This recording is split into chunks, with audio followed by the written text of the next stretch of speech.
नमस्कार, देवभूमि चैनल में आपका स्वागत है। आज के इस वीडियो में हम सुनेंगे चौथ माता की कथा जो बैसाख मास में आती है। उसको आप गणेश चतुर्थी के नाम से भी जानते हैं और संकष्टी गणेश चतुर्थी भी कहते हैं। उसी चौथ माता की आज हम पूजा विधि भी जानेंगे और कथा भी सुनेंगे। तो आइए शुरू करते हैं चौथ माता की पूजा विधि।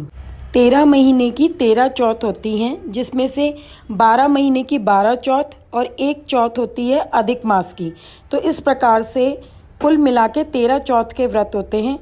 उसमें से 4 चौथ बड़ी चौथ होती हैं। उन्हीं 4 बड़ी चौथ में से एक बड़ी चौथ बैसाख महीने में पड़ती हैं, जो इस वर्ष 2023 में 9 अप्रैल रविवार को है। चौथ माता की पूजा विधि तो एक जैसी ही होती है।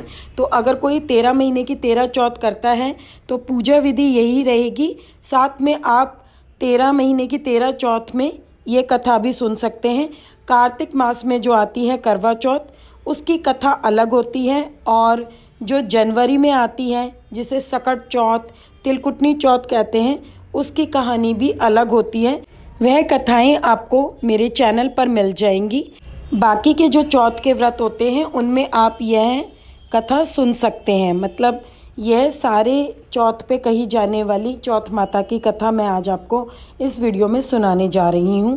तो आइए सबसे पहले बात करते हैं पूजा विधि की। पूजा विधि के लिए आपको एक पाटा लेना है। पाटे के ऊपर जल का लोटा रखना है। एक कटोरी में थोड़े से गेहूँ या चावल आप ले सकते हैं। उसके अलावा आपको दक्षिणा लेनी है बायने के लिए। और बायने में आपने जो मीठा बनाया है, आप उस मीठे को बायने के रूप में ले सकते हैं। अगर आपने कुछ नहीं बनाया या शाम को बनाते हैं तो सुबह में आप थोड़ी सी चीनी लेके रख सकते हैं। रोली, चावल, गुड़, ये सब आपको पूजा सामग्री में रखना है। पूजा विधि शुरू करने के लिए एक पाटा बिछाएंगे। पाटा बिछाने से पहले उस स्थान को आप साफ पानी से पहले शुद्ध कर लेंगे। फिर उसके ऊपर अगर आपको कहीं से मिट्टी मिल जाती है तो मिट्टी का चौका लगा सकते हैं। एक चौकोर रूप में आप मिट्टी का चौका लगा लीजिए थोड़ी सी जगह में। और फिर उसके चारों तरफ आप रोली से 4 बिंदियाँ लगा लें। 4 बिंदियाँ लगाने के बाद आप उसके ऊपर पट्टा बिछाएं। पट्टे के ऊपर आप सतिया बनाएं। सतिया बनाकर जिस जगह आपने सतिया बनाया है उस पे आप वो गेहूं की जो कटोरी है उसको रखेंगे। साथ में आप अपना जो बायना निकालना है चीनी और रुपए का, उसको रख लेंगे।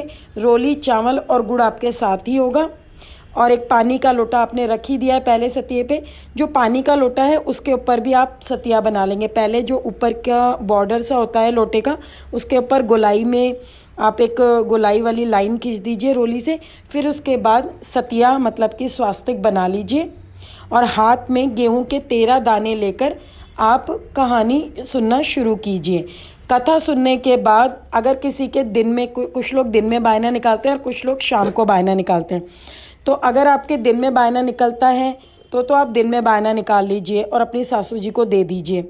और अगर जो वो आप चीनी के ऊपर या जो मीठा आपने बनाया है उसमें दक्षिणा रख के और अपनी चुंदड़ी के पल्ले से आप बायना निकाल देंगे। और जो आपने कटोरी के गेहूं लिए हैं वो और थोड़ा सा गुड़ रख के आप, अगर आपको कहानी सुनाने के लिए पंतानी जी आती हैं तो आप उन पंतानी जी को वो दे दीजिए, या फिर आप मंदिर में दान करके आ जाइए। अगर आपके रात को बायना निकलता है, जब चांद निकल जाता है उसके बाद बायना निकलता है, कि जिनके ज़्यादातर चौथ पे राजस्थान में चूरमा बनता है, तो अगर आपके चूरमा बनता है या कुछ भी आप बनाते हो उसमें अगर आप बायना निकालते हो तो फिर जब आप चंद्रमा को अर्घ दे के उनकी पूजा करके उनको जिमा के आओगे तब आप वह बायना निकालोगे। और आप बाद में फिर उसके बाद ही वो गेहूं और गुड़ भी पंतानी जी को दे के आ सकते हो। आपके जैसे होता हो आप वैसे कर सकते हो। जो जानकारी मुझे है वो मैं आपको यहाँ पे बता रही हूँ। बाकी आपके घर में अगर अलग तरीके से होता हो तो आप वह भी कर सकते हैं। जो 13 दाने लेकर आप कथा सुनेंगे, कथा सुनने के बाद वह 13 दाने आप अपने जो चुंदड़ी है उसमें या साड़ी के पल्ले में आप बांध लेंगे। मतलब जो आपको शाम तक पहने रहना है कपड़ा, उसको उसमें बांध लेंगे। फिर जब शाम को चांद निकलेगा तो चांद को रोली चावल से पहले आप टिक्का काढ़ेंगे। फिर वही 13 दाने जो आपके हाथ में होंगे मतलब आपके पल्लू में जो आपने बांध रखे वही गेहूं के 13 दाने आप निकाल के हाथ में ले लेंगे और साथ में एक चांदी का छल्ला ले लेंगे। चांदी का छल्ला लेकर आप उससे अर्घ दे देंगे। और जो गुड़ आपने सुबह में पूजा में लिया था, या तो थोड़ा सा उसी से जिमा देंगे, नहीं तो जो शाम को खाना बनता है ना चंद्रमा को, उससे जिमाया जाता है। तो आपने वो जो गुड़ और वो था गेहूं, वो तो आपने अपनी पंडतानी जी को या मंदिर में दे दिया। इस वक्त जब शाम को आप चूरमा बनाएं या जो भी आपके यहाँ पे बनता है उससे आप चंद्रमा को भोग लगा देंगे। और भोग लगाने के बाद फिर अपनी सासू माता के लिए या जेठानी या नंद या पंडतानी जी, जिसको भी आप बायना देना चाहते हैं, उनका बायना निकाल के फिर आप अपना व्रत खोल लेंगे।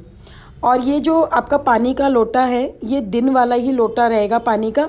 दिन में जब आपकी कथा ख़त्म हो जाएगी तो सबसे पहले आप सूर्य को अर्घ देंगे। सूर्य को अर्घ देने के लिए सिर्फ आप चांदी का छल्ला हाथ में लेंगे और सूर्य को अर्घ देंगे, और बाकी का पानी आप उठा के रख देंगे। फिर चाहे तो शाम को उसमें और पानी आप भर सकते हैं। और शाम को भी उसी लोटे से और जो पल्लू में बंधे हुए 13 दाने, उनसे आपको अर्घ देना है। सुबह में आप नहीं जिमाएंगे, सिर्फ अर्घ देंगे। शाम को आप रोली चावल का टिक्का भी काढ़ेंगे, उनको भोग भी लगाएंगे मीठे से। फिर उसके बाद आप उनको अर्घ भी देंगे। अर्घ देते हुए आपको बोलना है, सोने की सी मूंदड़ी मोतियों का सा हार, चौथ के सूरज को चांद को अर्घ देता जियो वीर भरतार। आग तले मेरो सासरो डाक तले मेरो पीर, दोनों गैला यूं बहें सरवर की सी नीर। 1 2 3 4 5 6 7 8 9 10 को आपको 30 तक बोलना है। फिर बोलना है महारी 30 थारी आशीष। ऐसा करके ज़मीन पे से जो पानी आपने गिराया है अर्घ देते हुए, उसको आँखों से लगा लेना है। 1 2 परिक्रमा करके सुबह में सूरज को और शाम को चंद्रमा को हाथ जोड़ने हैं।